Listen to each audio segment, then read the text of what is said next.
मैं आप सबका कॉलेज शिक्षा आयुक्तालय जयपुर के द्वारा संचालित ज्ञान सुधा यूट्यूब चैनल पर हार्दिक स्वागत करता हूं।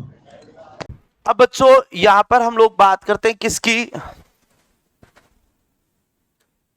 इस पर मेटोजेनेसिस की। इसको हम 3 स्टेप्स में डिवाइड करके पढ़ते हैं। पहली आती है मल्टीप्लीकेशन फेज। क्या बोलेंगे बच्चों? गुणन प्रावस्था। दूसरी आती है ग्रोथ फेज। क्या बोलेंगे? वृद्धि प्रावस्था।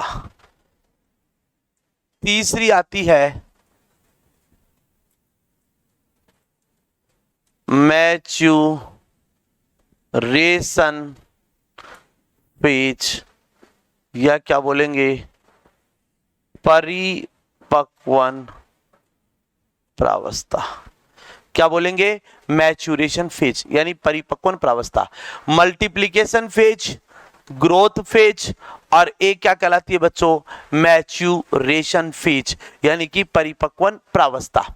तो मल्टीप्लिकेशन फेज, ग्रोथ फेज और एक कौन सी हो गई? आपकी मैच्योरेशन फेज। देखिए मल्टीप्लिकेशन फेज की बात करें तो मल्टीप्लिकेशन फेज में याद रखना कंसेप्ट, यहां पर माइटोसिस होता है, समसूत्री विभाजन होता है। ग्रोथ फेज में नो सेल डिवीजन, यहां पर कोशिका विभाजन नहीं होता। मैच्योरेशन फेज में याद रखेंगे बच्चों, यहां पर मियोसिस होता है, मियोसिस होता है और कोशिका द्रव्य का समान विभाजन होता है। कोशिका द्रव्य का यहां पर कैसा विभाजन होता है बच्चों? समान विभाजन होता है। यहां पर सेल कोशिका द्रव्य का समान विभाजन होता है। मल्टीप्लिकेशन फेज एक बताएंगे, ग्रोथ फेज एक क्या बताएंगे बच्चों? यहां पर आप मैच्योरेशन फेज या इसको क्या बोलेंगे? परिपक्वन प्रावस्था। अब देखिए बच्चों मल्टीप्लिकेशन फेज में क्या होगा, इसी के नीचे सब कुछ चलता हुआ चला जाएगा। मल्टीप्लिकेशन फेज, देखिए मल्टीप्लिकेशन फेज या गुणन प्रावस्था में क्या होगा? यहां पर गुणन प्रावस्था में बच्चों ये टेस्टिस की कौन सी सेल है? इनको बोलते हैं ये टेस्टिस की कौन सी सेल है? PGC of testis. कल मैंने आपको बताया था पीजीसी सेल जो है ये एक प्रकार की अनडिफरेंशिएटेड और कैसी सेल होती है? प्लूरिपोटेंट सेल होती है। तो एक प्रकार से मैं कह सकता हूं ये स्टेम सेल ही है। ये क्या है? एक प्रकार की बच्चों स्टेम सेल है। और इस स्टेम सेल की प्रॉपर्टी होती है एक तो डिफरेंशिएटेड सेल बनाना और एक अपनी जैसी सेल बनाना। अब मान लीजिए कि ये जो सेल है ये डिफरेंशिएटेड होकर दो तरह की सेल बनाती है। यहां पर एक तो सेल बनाती है ए और मान लीजिए एक सेल बनाती है बी, और इन सेल को हम लोग क्या बोलते हैं? स्पर्मेटोगोनिया कहते हैं। क्या कहते हैं? स्पर्मेटोगोनिया। अब ये वाली जो सेल है वो तो वापस इसी का फॉर्मेशन करती रहेगी, पीजीसी का, इसका भी तो रीजनरेशन करती रहेगी, फॉर्मेशन करती रहेगी। और जो स्पर्मेटोगोनिया है ये स्पर्मेटोगोनिया आगे डिवीजन में एंटर करेगा और बच्चों यहां पर क्या बनाएगा? स्पर्मेटोगोनिया।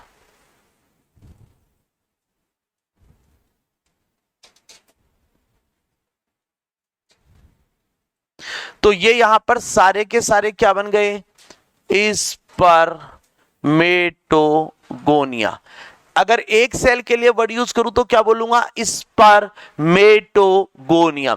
एक सेल को क्या बोलेंगे? स्पर्मेटोगोनियम। और बहुवचन क्या हो जाएगा? स्पर्मेटोगोनिया। क्या बोलेंगे? स्पर्मेटोगोनिया। स्पर्मेटोगोनियम। बहुवचन क्या होगा? स्पर्मेटोगोनिया। ये यहां पर आपकी सेल कैसी है? डिप्लॉइड। और बच्चों यहां पर कौन सा डिवीजन होता है? यहां पर याद रखेंगे माइटोसिस होता है, समसूत्री विभाजन होता है। वृषण की आदि जनन उपकला कोशिका में लगातार समसूत्री विभाजन होते रहते हैं। इन विभाजनों के परिणाम स्वरूप स्पर्मेटोगोनिया का निर्माण होता है। क्या लिखवाने की आवश्यकता है लाइन को? बोल देना भैया, लिखवाना हो तो लिखवा भी दूंगा, बाकी खुद लैंग्वेज के रूप में लिख सकते हैं कि यहां पर टेस्टिस, यहां पर ये क्या बना? स्पर्मेटोगोनियम ए। ये जो सेल बनती है, ये सेल कैसी सेल है? ये सेल रिन्यूएबल सेल है, रिन्यूएबल।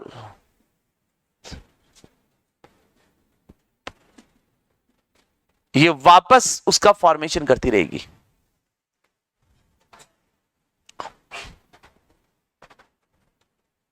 तो ये कौन सी प्रावस्था हो गई? Multiplication phase.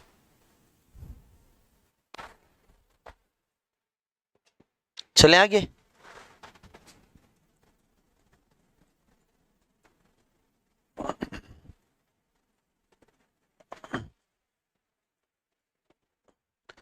अब बात करते हैं किसकी? Growth phase. अब ग्रोथ फेज के नीचे एक लाइन लिख लो। प्रत्येक स्पर्मेटोगोनियम ग्रोथ फेज में प्रवेश करता है। प्रत्येक स्पर्मेटोगोनियम ग्रोथ फेज में एंटर करता है। तो अब ये जो स्पर्मेटोगोनियम बना, ये स्पर्मेटोगोनियम जो है वो बच्चों किस में एंटर करेगा? ग्रोथ फेज में। ये किस में एंटर करेगा? ग्रोथ फेज में एंटर करेगा, वृद्धि प्रावस्था में। यहां पर नो सेल डिवीजन, यहां पर कोशिका विभाजन नहीं होता। क्या होता है फिर? यहां पर स्पर्मेटोगोनियम न्यूट्रिएशन लेता है, खाना खाता है, जीमता है, जीकता है, पोषण लेता है। क्या लेता है? Take nutrition and enlarge in size. क्या बनेगा? Primary spermatocyte. प्राथमिक शुक्रजन कोशिका या प्राथमिक स्पर्मेटोसाइट का निर्माण कर देता है। प्राथमिक शुक्रजन कोशिका का निर्माण कर देता है, प्राइमेरी स्पर्मेटोसाइट बनता है। क्या बनता है बच्चों? प्राइमेरी स्पर्मेटोसाइट बनता है। अरे वो एक बालिका और थी ना तुम्हारे साथ, चश्मा लगा, क्या नाम था? बड़ी छुट्टी मार ली अब ने। इतनी छुट्टियां क्यों मारते हो? शादी एक दिन की होती है, जाके आ जाओ। आजकल तो आदमी खुद की शादी में 2 दिन देता है,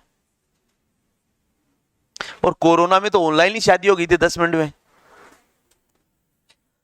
हो गया। प्राथमिक स्पर्मेटोसाइट। अब देखिए प्राथमिक स्पर्मेटोसाइट भी कैसा होता है? डिप्लॉइड होता है। कैसा होता है? डिप्लॉइड। तो स्पर्मेटोगोनियम वृद्धि प्रावस्था में प्रवेश करता है, पोषण लेता है, पोषण लेकर आकार में बड़ा हो जाता है। इसे हम लोग क्या बोलते हैं? प्राइमेरी स्पर्मेटोसाइट कहते हैं। बना लिया क्या सबने? आओ आगे आओ जी।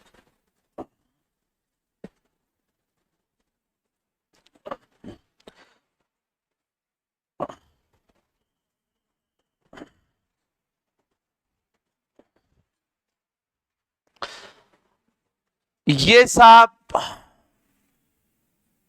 2n primary spermatocyte. ये क्या है? प्राथमिक स्पर्मेटोसाइट। ये जो प्राथमिक स्पर्मेटोसाइट है, अब ये किस में एंटर करेगा? मैच्यूरेशन फेज में, ये परिपक्वन प्रावस्था में एंटर करेगा। जब ये परिपक्वन प्रावस्था में एंटर करता है तो यहां पर मियोसिस फर्स्ट होता है, अर्धसूत्री विभाजन फर्स्ट। यहां पर कोशिका द्रव्य का समान विभाजन होता है, यहां पर इक्वल साइटोप्लाज्मिक डिवीजन होता है। यहां पर क्या होता है? मियोसिस फर्स्ट होता है। मियोसिस फर्स्ट होगा तो बच्चों यहां पर दो प्रकार की सेल्स बनेंगी।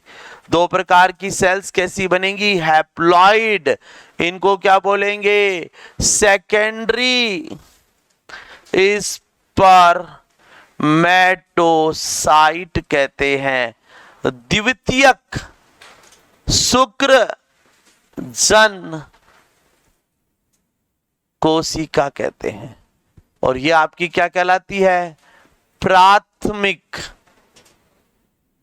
शुक्रजन कोशिका कहलाती है। ये डिप्लॉइड होती है, ये कैसी होती है बच्चों? हैप्लॉइड। अब इनमें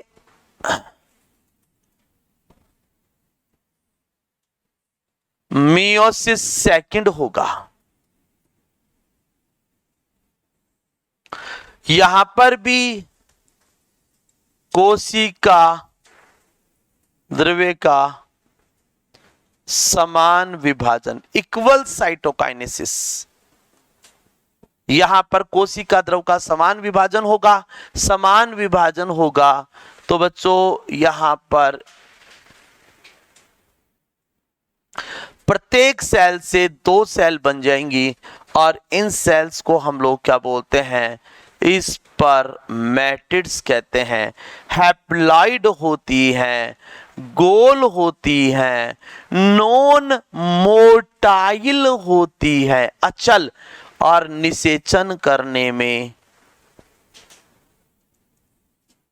कैसी होती हैं बच्चों? ये सक्षम होती है। निषेचन करने में कैसी होती है बच्चों? ये असक्षम होती है। यहां पर आप लोग बताएंगे, क्या बताएंगे? कि यहां पर द्वितीयक स्पर्मेटोसाइट के अंदर अर्धसूत्री विभाजन सेकंड होता है और ये किसके इक्वल होता है? इक्वल। किसके equal? Equal to mitotic division, mitosis, समसूत्री विभाजन के समान।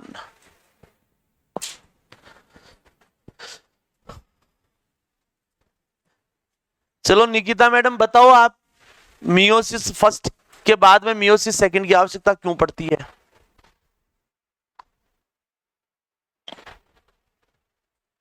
वेरी गुड, बोलो बोलो।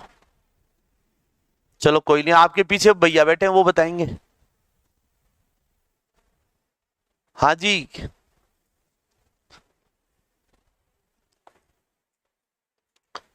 चलो भाई, गुजरात से मैडम आए, ये बता देंगे। क्या नाम है आपका मैडम?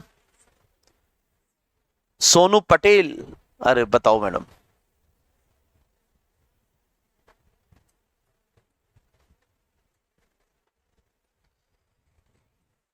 तो ममता बहन जी बताएंगे हमारे।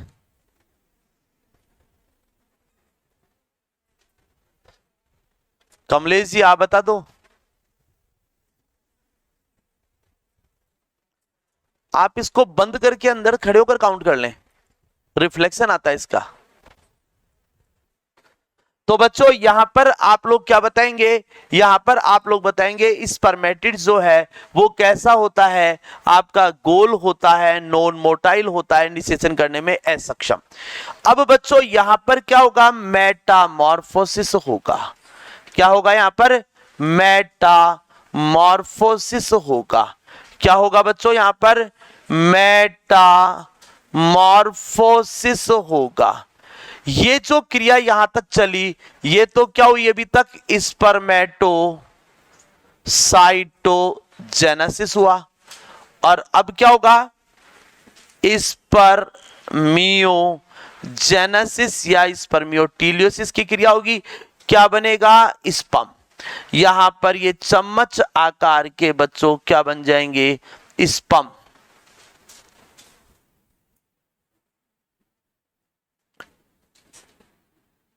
क्या बनेंगे? स्पर्म बनेंगे। स्पर्म कैसा होता है? हैप्लॉइड होता है। कैसा होता है स्पर्म? कैसा होगा बच्चों? हैप्लॉइड होता है। स्पर्म कैसा होता है? हैप्लॉइड होता है। कैसा होता है? हैप्लॉइड। और यहां पर आप लोग बताएंगे कैसा होता है? स्पून शेप्ड होता है। स्पून शेप्ड होता है, चम्मच के आकार का। कैसा होता है? स्पून शेप्ड होता है, चम्मच के आकार का होता है और निषेचन करने में सक्षम। Capable for fertilization. और कैसा होता है? मोटाइल।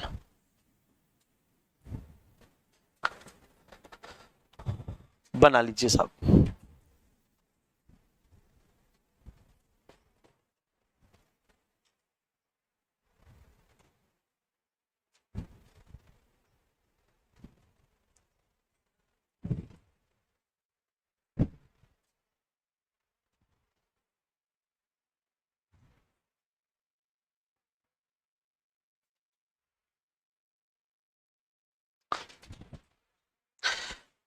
कई बार लगता है कितना ही गला खराब कर लो कोई फर्क वाली बात नहीं है।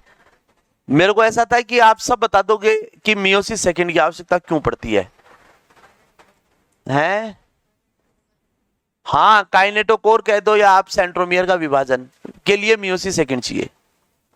बन गया भाई सबका?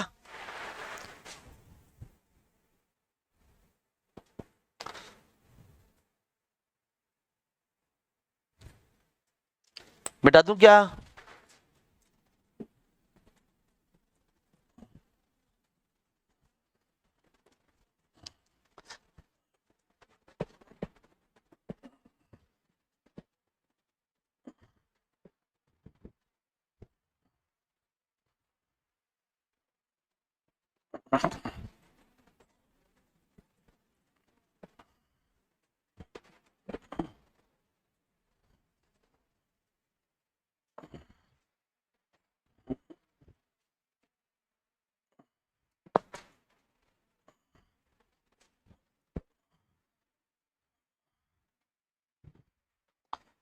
आइए साहब आगे। अब यहां पर ध्यान देंगे पीजीसी। क्या क्या ध्यान देंगे? एक तो पीजीसी, पीजीसी के बाद में प्राइमरी स्पर्मेटोसाइट। क्या बताया मैंने? पीजीसी। पीजीसी के बाद में क्या बताया? Primary spermatocyte. PGC, primary spermatocyte. और यहां पर बताएंगे एक रह गया स्पर्मेटोगोनियम या गोनिया। ये तो होते हैं डिप्लॉइड। सेकेंडरी स्पर्मेटोसाइट, स्पर्मेटिड्स और स्पर्म या स्पर्मेटोजोआ, ये होते हैं हैप्लॉइड। ये कैसे होते हैं बच्चों? हैप्लॉइड होते हैं। सेकेंडरी स्पर्मेटोसाइट, स्पर्मेटिड्स, स्पर्म या स्पर्मेटोजोआ, ये कैसे होते हैं? हैप्लॉइड होते हैं। कैसे होते हैं बच्चों? हैप्लॉइड। अब यहां पर दिमाग में क्या रखना है कि एक प्राइमरी स्पर्मेटोसाइट से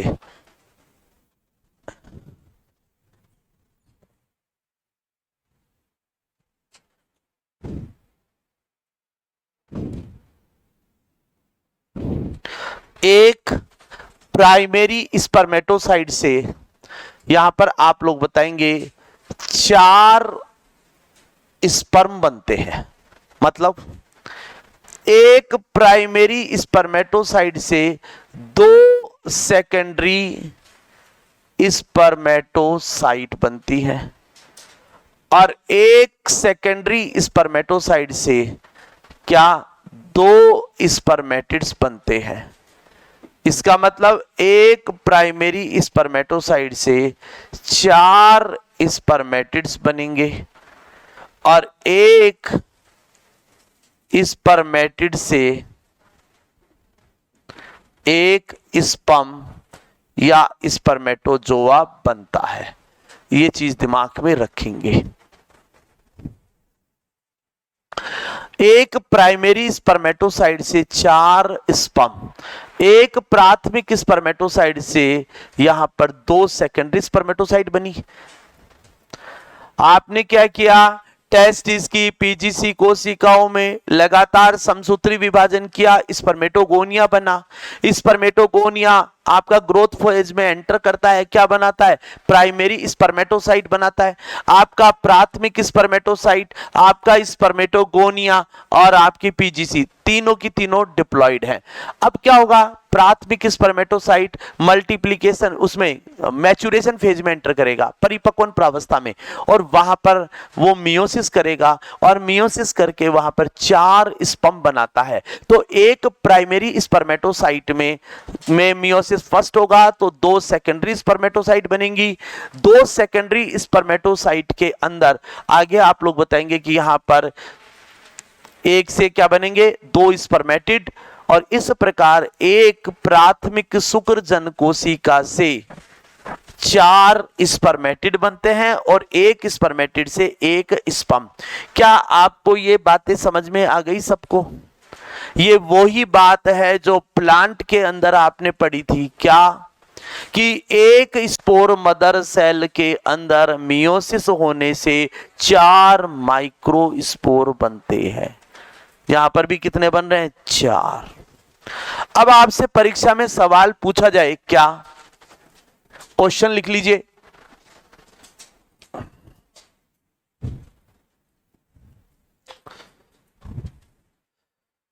अगर आपके पास में 40 तो क्या दी हुई है, प्राइमरी स्पर्मेटोसाइट,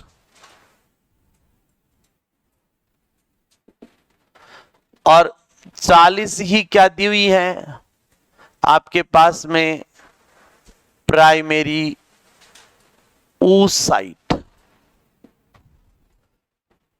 तो बताइए क्रमशः कितने स्पर्म एवं ओवम बनेंगे। अब हमें पता है एक प्राइमरी स्पर्मेटोसाइट से कितने स्पर्म बनते हैं, 4। तो 40 प्राइमरी स्पर्मेटोसाइट से 40 इंटू 4 160 स्पर्म्स बनेंगे। ये बात सबको समझ में आ गई। और हम सब जानते हैं एक प्राइमरी oocyte से एक ओवम बनता है। प्लांट में भी यही खेलता है, एनिमल में भी यही है। वहां एक मेगास्पोरी फंक्शनल रहता है या एक ओवम फंक्शनल रहता है, ठीक है ना। और यहां पर आप लोग बताएंगे तो 40 प्राइमरी oocyte से 40 ओवम बनेंगे। तो क्या बन गए, 160 तो शुक्राणु बन गए और 40 क्या बन गए बच्चों, अंडाणु।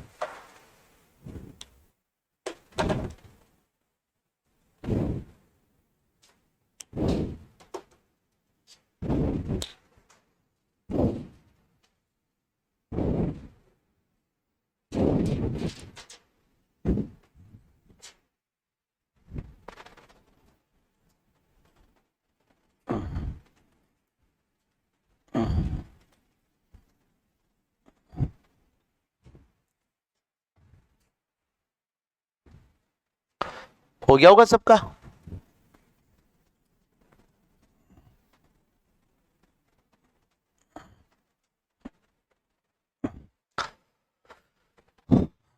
आइए आगे बात करते हैं, कुछ टर्मिनोलॉजी लिख लेते हैं। स्पर्मिएशन,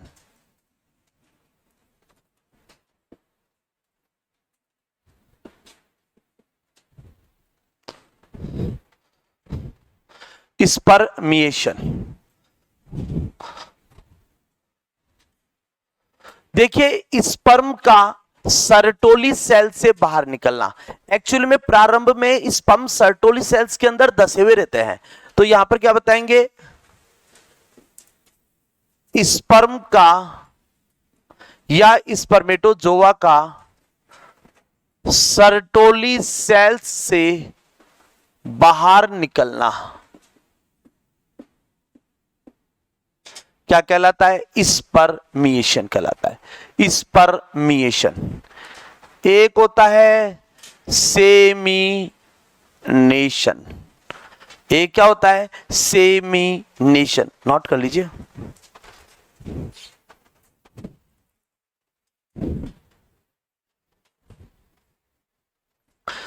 सेमिनेशन क्या होता है, स्पर्म का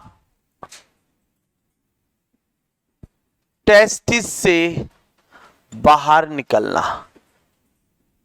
देखिए शुक्राणु अगर वृषण से बाहर निकले तो क्या कहलाएगा, सेमिनेशन। शुक्राणु अगर सर्टोली कोशिका से बाहर निकलकर ल्यूमन के अंदर आ जाए तो क्या कहलाएगा, क्या कहलाएगा, स्पर्मिएशन। क्या कहलाएगा बच्चों, स्पर्मिएशन कहलाता है। अगली बात, इजेक्यूलेशन। इजेक्यूलेशन, इजेक्यूलेशन यानी स्खलन।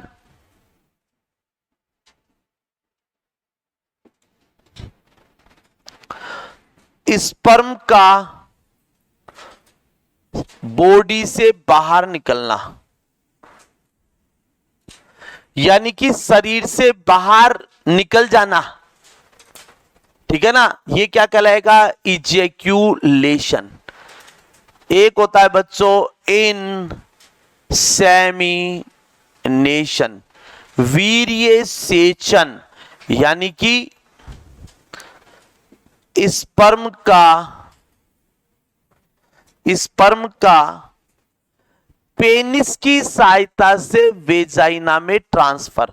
स्पर्म का पेनिस की सहायता से वेजाइना योनि में स्थानांतरण क्या कहलाएगा, इनसेमिनेशन। देखिए नर की बॉडी से वीर्य का बाहर निकल जाना तो इजेक्यूलेशन, लेकिन अगर वो वीर्य पेनिस की सहायता से यदि वेजाइना में ट्रांसफर कर दिया जाता है तो क्या बोलेंगे, इनसेमिनेशन। स्पर्मिएशन, स्पर्म का सर्टोली सेल से बाहर निकलना। सेमिनेशन, स्पर्म का टेस्टिस से बाहर निकलना। इजेक्यूलेशन, स्पर्म का मेल बॉडी से बाहर निकलना। कौन सी बॉडी से, मेल बॉडी से बाहर निकलना। नर शरीर से शुक्राणु का बाहर निकलना, इजेक्यूलेशन। और इंसेमिनेशन यानी कि पेनिस की सहायता से शुक्राणु का योनि में स्थानांतरण क्या कहलाएगा, इंसेमिनेशन कहलाता है।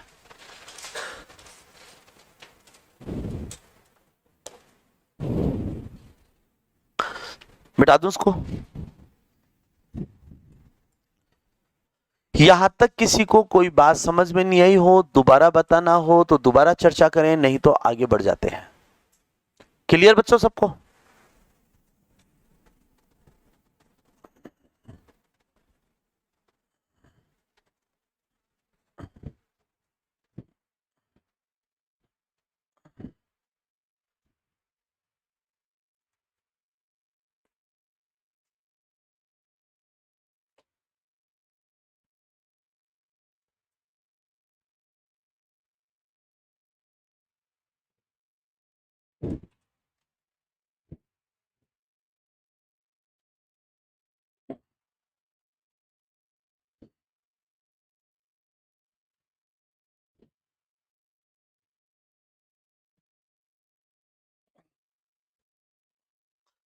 आइए सब आगे चलते हैं।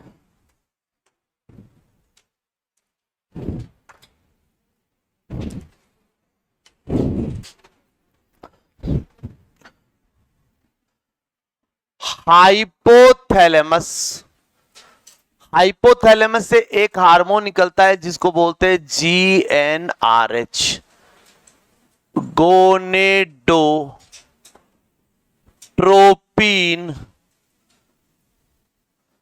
Releasing hormone. हाइपोथैलेमस से कौन सा हार्मोन निकलता है? GnRH, gonadotropin releasing hormone. ये हार्मोन जो है बच्चों किस पर क्रिया करेगा? ये करेगा एडिनो हाइपोफाइसिस पर। और एडिनो हाइपोफाइसिस से दो हार्मोन निकलेंगे, एक निकलेगा FSH और एक निकलता है LH, ल्यूटिनाइजिंग हार्मोन। इसे क्या बोलेंगे? Luteinizing hormone. और इसे क्या बोलते हैं बच्चों? Follicle stimulating hormone. यानी कि फॉलिकल स्टिमुलेटिंग हार्मोन। और एक कौन सा हार्मोन निकलता है आपका? Luteinizing hormone. ये जो FSH है इसका टारगेट तो क्या होती है? Sertoli cells. इसका टारगेट तो क्या है बच्चों? सर्टोली सेल्स, सर्टोली कोशिकाएं। जबकि LH हार्मोन या ल्यूटिनाइजिंग हार्मोन या इसी को बोलते हैं ICSH, क्या बोलेंगे? इंट्रीशियल, क्या बोलते हैं? इंट्रीशियल सेल स्टिमुलेटिंग हार्मोन। आपको ये पहले भी पढ़ाया हुआ है, ICSH, इंट्रीशियल सेल स्टिमुलेटिंग हार्मोन, या ल्यूटिनाइजिंग हार्मोन कह दो या LH कह दो। LH का टारगेट ऑर्गन क्या होता है?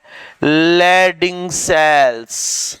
क्या होता है बच्चों? लेडिंग सेल्स, या इसी को बोलते हैं इंट्रीशियल सेल्स, अंतराली कोशिका। क्या बोलेंगे बच्चों? अंतराली कोशिका, अंतराली कोशिका। आपके बैच में से कोई रिट विट में तो शिफ्ट नहीं हुआ है? हैं?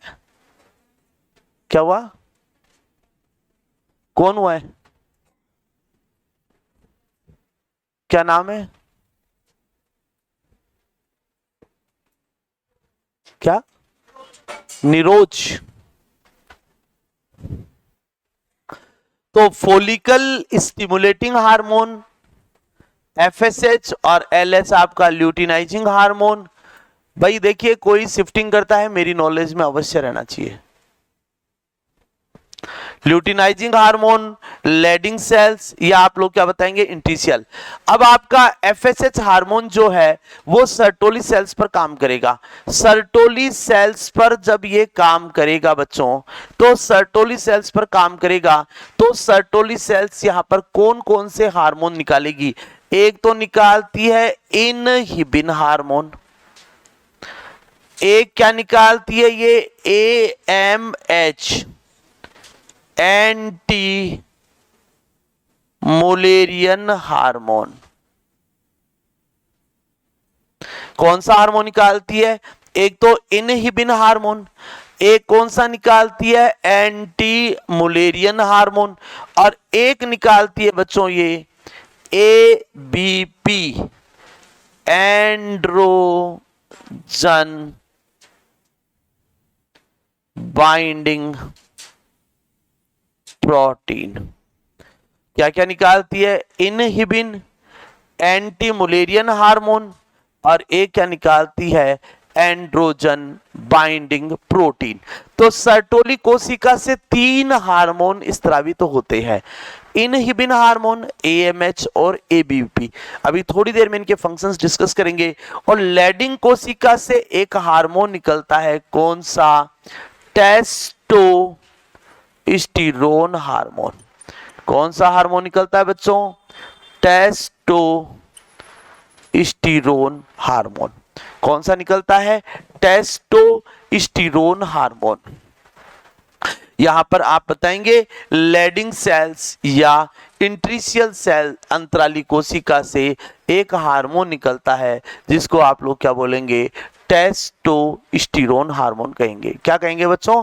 Testosterone hormone. ये जो टेस्टोस्टेरोन हार्मोन है, कौन सा हार्मोन बताया? Testosterone hormone. ये स्पर्म के परिपक्वन एवं विभेदन के लिए उत्तरदायी होता है।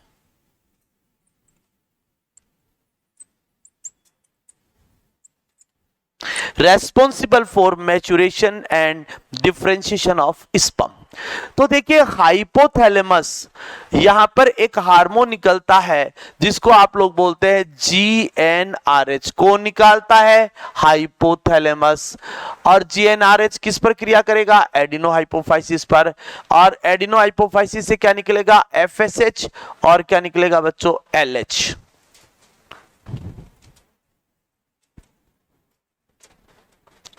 ये जिन बच्चों को एंडोक्राइन सिस्टम पढ़ाया था वहां पर भी ये सब कुछ पढ़ाया था, ठीक है ना। लेकिन बहुत से ऐसे बच्चे बैठे हैं जिन्होंने एंडोक्राइन सिस्टम नहीं पढ़ा, तो उनको इसकी जानकारी नहीं है, इसलिए मैंने आपको ये बताया है, ठीक है ना। हाइपोथैलेमस, हाइपोथैलेमस से आपका क्या निकलता है? GnRH। क्या बोलेंगे? Gonadotropin releasing hormone. ये किस पर क्रिया करेगा? Adeno hypophysis. एडिनो हाइपोफाइसिस से दो, एडिनो हाइपोफाइसिस का मतलब अग्र पीयूष, एंटीरियर पिट्यूटरी ग्लैंड। ये FSH और ए क्या निकलेगा? LH। FSH जो है वो किस पर काम करेगा? सर्टोली कोशिका पर। LH किस पर काम करेगा? लेडिंग कोशिका पर। और सर्टोली कोशिका से 3 हार्मोन निकलेंगे। कौन कौन से? एक निकलेगा इनहिबिन हार्मोन, एक निकलेगा एंटी मुलेरियन हार्मोन, और एक निकलेगा एंड्रोजन बाइंडिंग प्रोटीन ABP। और LH हार्मोन जो है वो लेडिंग सेल पर क्रिया करेगा, यानी कि इंट्रिसिन सेल्स पर क्रिया करेगा। इससे क्या निकलेगा बच्चों? टेस्टोस्टेरोन। क्या निकलेगा? टेस्टोस्टेरोन हार्मोन निकलेगा। और ये हार्मोन जो है स्पर्म के परिपक्वन व विभेदन के लिए उत्तरदायी होता है। अब हम लोग आगे डिस्कस करते हैं, आइए।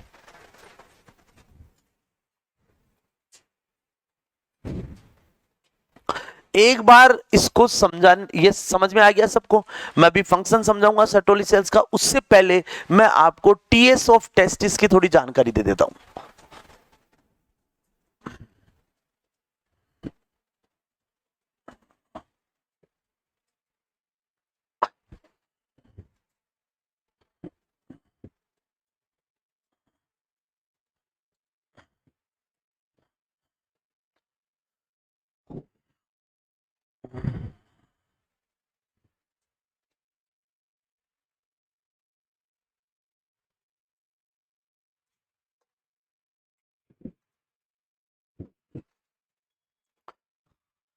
देखिए बच्चों, हम बात करेंगे TS ऑफ टेस्टिस, वृषण की अनुप्रस्थ काट।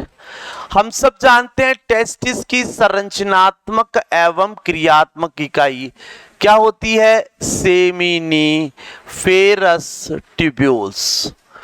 इनको हम रेता नलिकाएं या बच्चों इन्हीं को बोलते हैं शुक्रजन नलिकाएं। ये क्या है?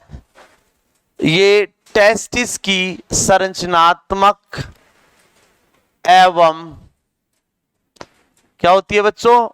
क्रियात्मक इकाई।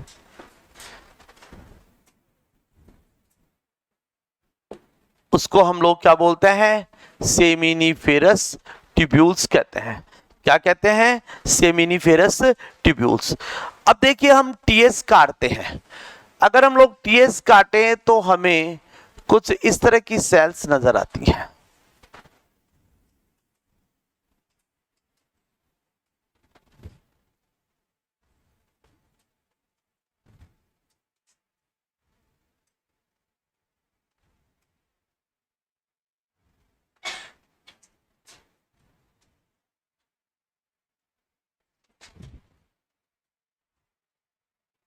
इस तरह की सेल्स नजर आती हैं। एक बार बोर्ड की तरफ ध्यान दे लीजिए।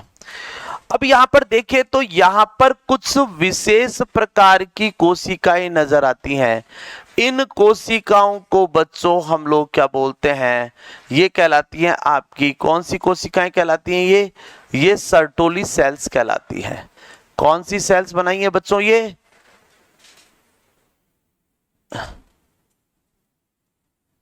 कौन सी सेल्स कहलाती हैं, सर्टोली सेल्स। ये मैंने यहां पर क्या बना दिया, आपकी सर्टोली सेल्स। ये क्या बना दी बच्चों, क्या बोलेंगे इन सेल्स को, सर्टोली सेल्स। ये जो सेमिनिफेरस ट्यूब्यूल्स हैं, इनके बीच बीच में कुछ विशेष प्रकार की सेल्स और पाई जाती हैं। क्या पाई जाती हैं, कुछ विशेष प्रकार की सेल्स और पाई जाती हैं बच्चों। इन सेल्स को बोलते हैं लैडिंग सेल्स, या इन्हीं को क्या नाम दिया था, अंतराली कोशिका। लैडिंग कोशिका कह दो या क्या बोल देंगे, इंट्रीशियल सेल या अंतराली कोशिका। क्लियर। अब यहां पर अगर आप लोग देखें तो यहां पर कौन सी सेल्स होती हैं, इनको बोलते हैं पीजीसी। मैं एक जगह ही बना रहा हूं, इनको क्या बोलेंगे बच्चों, पीजीसी। अच्छा, पीजीसी कोशिकाओं के अंदर, पीजीसी कोशिकाओं के अंदर विभाजन होने से क्या बनेगा, स्पर्मेटोगोनिया। स्पर्मेटोगोनिया से primary spermatocyte, secondary spermatocyte, spermatids, और स्पर्मेटिड से यहां पर क्या बनेंगे बच्चों, स्पर्म। ये जो है इसको बोलते हैं lumen of seminiferous tubules. Actually में क्या होगा, ये क्या है बच्चों, क्या बोलेंगे इसको, स्पर्मेटोगोनियम। ये क्या कहलाएगी, प्राइमरी स्पर्मेटोसाइट। ये क्या कहलाएगी, सेकेंडरी स्पर्मेटोसाइट। और ये क्या कहलाता है बच्चों, स्पर्मेटिड। और ये ल्यूमन के अंदर क्या प्रेजेंट है, इनको क्या बोलेंगे, स्पर्म, या क्या बोलेंगे, स्पर्मेटोजोआ। अब स्पर्म जो है पोषण और सहारा किससे लेंगे, सर्टोली सेल से। तो ये सर्टोली सेल्स के अंदर ऐसे धसे हुए रहते हैं, तो यहां से इसमें चले जाते हैं, सर्टोली सेल से निकलकर यहां पर आते हैं। तो इसका मतलब क्या हुआ, इसका मतलब ये हुआ कि ये सर्टोली सेल से न्यूट्रिशन ले रहे हैं। सर्टोली सेल्स इनको सहारा भी प्रदान करती है, सपोर्ट भी देती है, न्यूट्रिशन भी देती है, और उसके बाद में ये इसकी ल्यूमन के अंदर आ जाते हैं। तो सर्टोली सेल से टेस्टिस की ल्यूमन, मतलब सेमिनिफेरस सर्टोली सेल से बाहर निकलना स्पर्म का क्या कहलाता है, स्पर्मिएशन। फिर ये टेस्टिस है, इस टेस्टिस से स्पर्म बाहर निकलेगा, कहा जाएगा एपिडिडाइमिस अधिवृषण में। तो टेस्टिस से स्पर्म का बाहर निकलना क्या कहलाएगा, सेमिनेशन। फिर पेनिस से सीमन का बाहर निकलना, सीमन के साथ स्पर्म भी है, स्पर्म का बाहर निकलना क्या कहलाएगा, इजैक्यूलेशन। और अगर वो सीमन अगर वेजाइना के अंदर सीधा ट्रांसफर हो तो क्या बोलेंगे, इंसेमिनेशन। बना लो।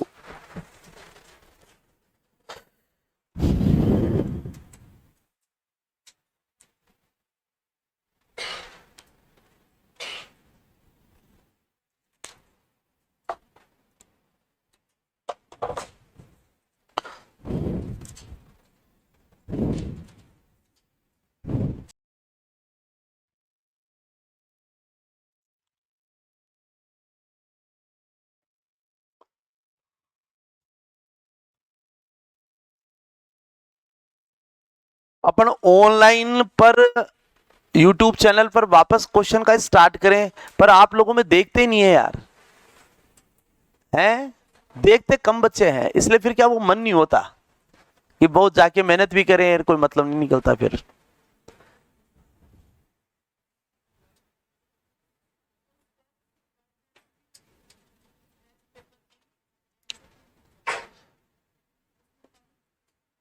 कर लेंगे वो तो, लेकिन मैं ये कहना चाह रहा था आप लोगों को कि आप लोगों ने भाई कर्म अगर बनाए, फिर दूसरा क्या होता है, वीडियो देखते हैं, देखने वाले तो होते हैं 100, लाइक करते हैं 20, तो फिर हमारा तो मन वहीं टूट जाता है यार, कितना खराब बनाते हैं क्या, फिर मन ही नहीं करता बनाने का, क्यों टाइम वेस्ट करें।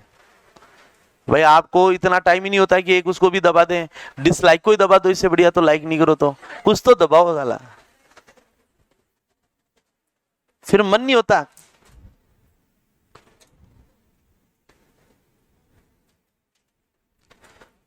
नहीं तो रोजाना क्या है कि 20-20 मिनट का भी करें ना, तो 10-15 सवाल सोल्व हो जाते हैं, तो काफी कुछ हो जाता है।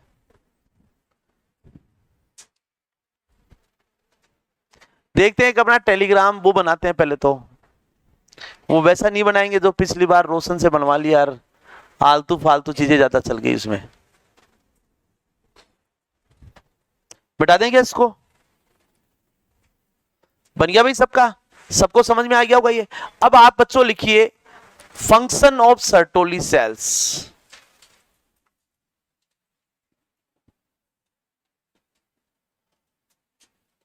सर्टोली कोशिका के कार्य, सर्टोली कोशिका के कार्य। पहला कार्य लिखिए,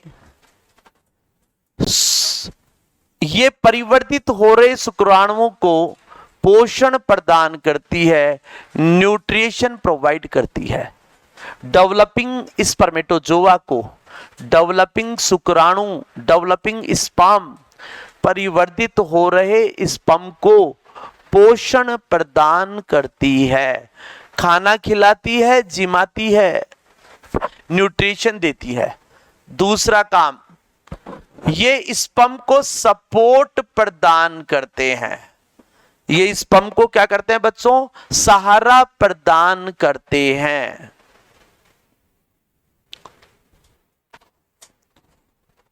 ये शुक्राणु को क्या करते हैं, सहारा प्रदान करते हैं, सपोर्ट प्रोवाइड करते हैं। क्या करते हैं, सहारा प्रदान करते हैं। तीसरा लिखेंगे,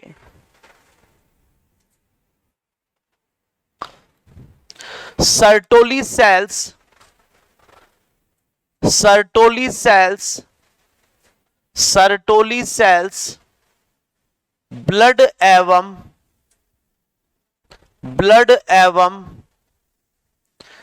टेस्टिस के मध्य, सर्टोली सेल्स ब्लड एवं टेस्टिस के मध्य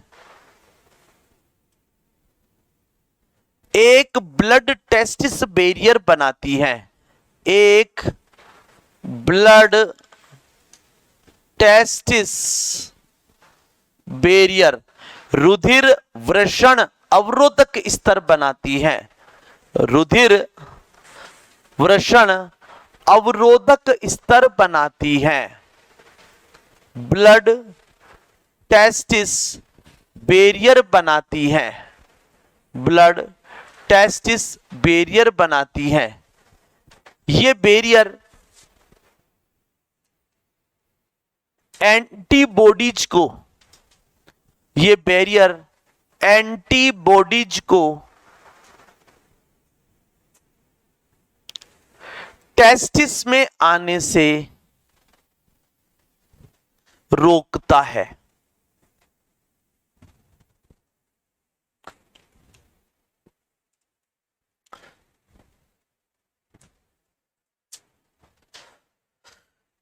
चूंकि स्पर्म हैप्लॉइड होता है, चूंकि स्पर्म हैप्लॉइड होता है, चूंकि स्पर्म हैप्लॉइड होता है, हैप्लॉइड होता है, एंटीबॉडी इसे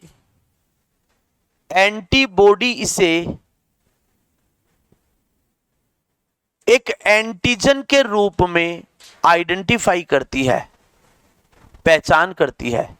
एंटीबॉडी क्या लिखा आप लोगों ने, एंटीबॉडी इसे एक एंटीजन के रूप में आइडेंटिफाई करती है या पहचानती है। लिख लिया, आइडेंटिफाई करती है या क्या करती है बच्चों, पहचानती है। यदि ये बैरियर नहीं हो, यदि ये बैरियर नहीं हो तो एंटीबॉडी एंटीजन को नष्ट कर देगी, एंटीबॉडी एंटीजन को नष्ट कर देगी। अब नष्ट क्यों कर देती है वो कारण भी हमने लिख लिया, क्यों कर देती है, क्योंकि स्पर्म आपका कैसा है, हैप्लॉइड, जबकि हमारी पूरी बॉडी में सेल कैसी है, डिप्लॉइड। तो उनको सबको तो जानती हैं। अभी मान लो सपोज करो कि हम लोगों की हाइट लगभग सबकी, किसी की थोड़ी सी ज्यादा थोड़ी सी कम है, ज्यादा डिफरेंस नहीं है मतलब, लेकिन अभी आपके बीच में कोई बिंदाड़ा आ जाए, अरे बिंदाड़े वो नहीं कहते थे क्या, कहानियां सुनी होंगी कि पाताल में कुआं खोदते थे और निकले भी हैं यार, अब पता नहीं है क्या है, भगवान ही मालिक है इनका। तो अगर साहब की अभी सपोज करो बिल्कुल कोई छोटा सा आ जाए, बोना आ जाए कोई, तो वो आपके अंदर एक अलग और विचित्र लगेगा, नहीं लगेगा क्या? तो यहां पर एंटीबॉडी इस स्पर्म को एक एंटीजन के रूप में आइडेंटिफाई करती हैं, और अगर ब्लड टेस्ट इस बैरियर नहीं हो तो एंटीबॉडी अंदर घुसकर शुक्राणु को मार देंगी, शुक्राणु को मार देंगी तो क्या होगा, पॉपुलेशन पर ब्रेक लग जाएगा, ठीक है ना। अगला लिखेंगे, अगला फंक्शन लिखेंगे, सर्टोली सेल्स इनहिबिन हार्मोन का स्त्राव करती है।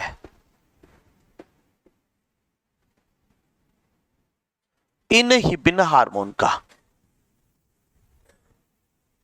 सर्टोली सेल्स इनहिबिन हार्मोन का स्त्राव करती है। यह हार्मोन एफएसएच के स्राव को रोकता है। यह हार्मोन किसके स्राव को रोकेगा बच्चों? यह एफएसएच के स्राव को रोकता है। ये किसके स्राव को रोकेगा? फॉलिकल स्टिमुलेटिंग हार्मोन के स्राव को रोकता है। ये एफएसएच के स्राव को क्या करता है बच्चों? रोकता है। अब ये एफएसएच के स्राव को रोकता है, इसका काम तो ये कैसे क्या करेगा देखो, अगर सपोज कीजिए इनहिबिन हार्मोन प्रारंभ में क्या होता है? कम। प्रारंभ में एफएसएच क्या होता है? ज्यादा। तो यहां पर शुक्राणु जनन की क्रिया बच्चों क्या रहेगी? ज्यादा। यानी कि इनहिबिन कम, एफएसएच ज्यादा, तो स्पर्मेटोजेनेसिस की क्रिया क्या होगी? ज्यादा। और बाद में जब सर्टोलिक सेल्स विकसित हो जाती हैं तो इनहिबिन का स्त्राव बढ़ जाएगा, एफएसएच का स्त्राव कम हो जाएगा और स्पर्मेटोजेनेसिस की क्रिया क्या हो जाएगी? कम। It's a very important thing.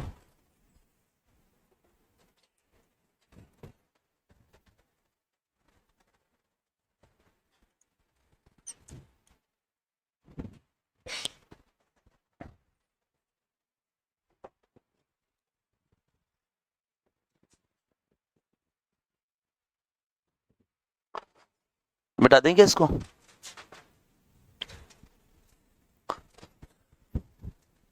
लिखो सर्टोली कोशिका, अगला फंक्शन लिखिए, सर्टोली कोशिका अतिरिक्त साइटोप्लाज्म का भक्षण करती है।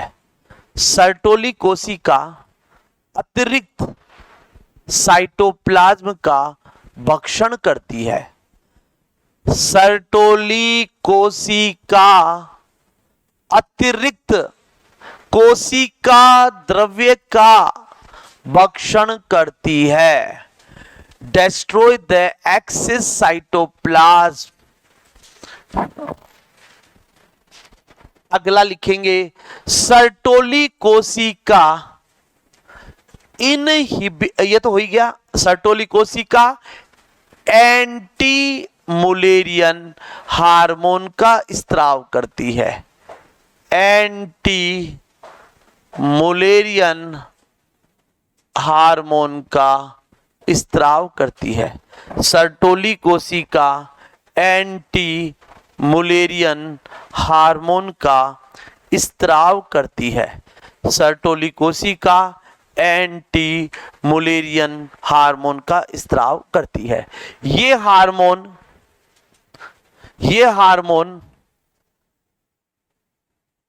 मेल गॉनड्स के डेवलपमेंट को प्रेरित करते हैं। ये हार्मोन नर जनद अंगों के विकास को प्रेरित करती है।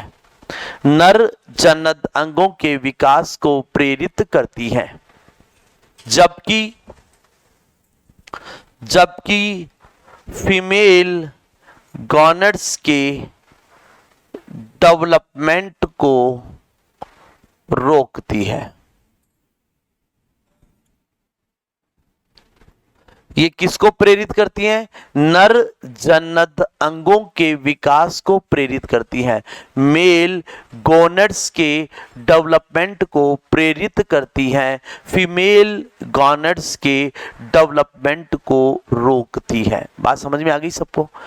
इसका मतलब ये हुआ, ये मुलेरियन जो नलिका है ये फीमेल गॉनड्स बनाती है, तो ये मुलेरियन नलिका के निर्माण को ही रोक देते हैं।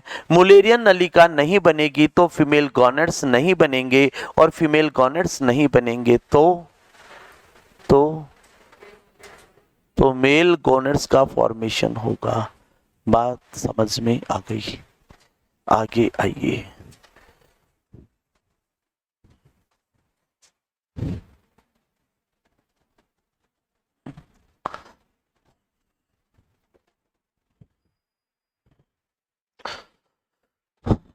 अगला लिखेंगे, सर्टोली कोशिका एंड्रोजन बाइंडिंग प्रोटीन का स्त्राव करती है। एंड्रोजन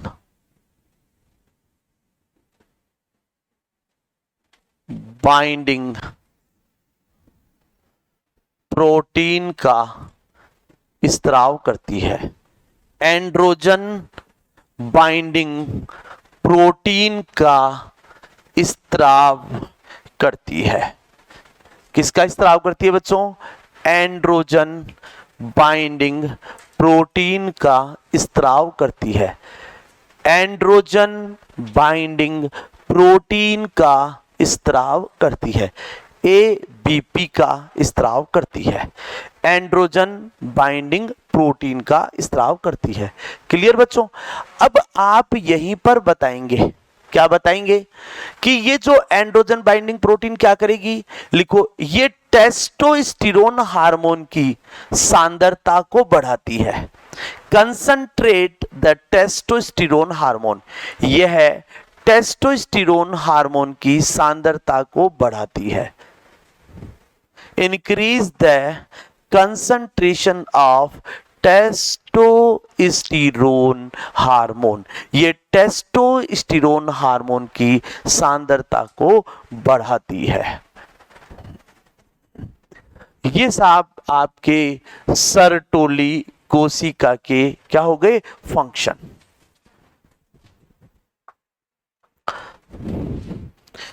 अब बात करते हैं, थोड़ा पानी देना है वो।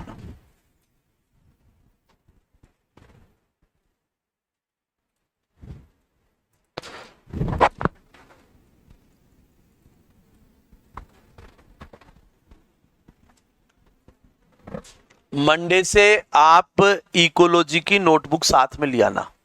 अभी सर का मैसेज आया हुआ है, तो वो आप लोगों की 5 बजे से आपकी 6:15 बजे तक क्लास लेकर चले जाएंगे, ठीक है ना? 6:15 बजे के बाद में आपकी मेरी क्लास स्टार्ट हो जाएगी, ठीक है बच्चों?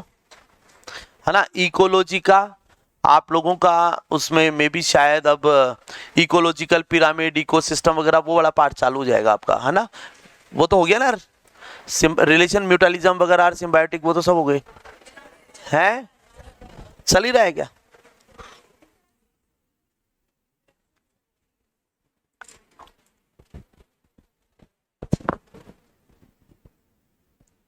आप इंट्रोडक्शन पूरा कर लो। इंट्रोडक्शन के बाद में आपका वो इकोसिस्टम वगैरह वो वाला पार्ट हो जाएगा। उसके बाद में वो इकोलॉजिकल सक्सेशन उधर आ जाएगा पीजी में और वो यूजी में।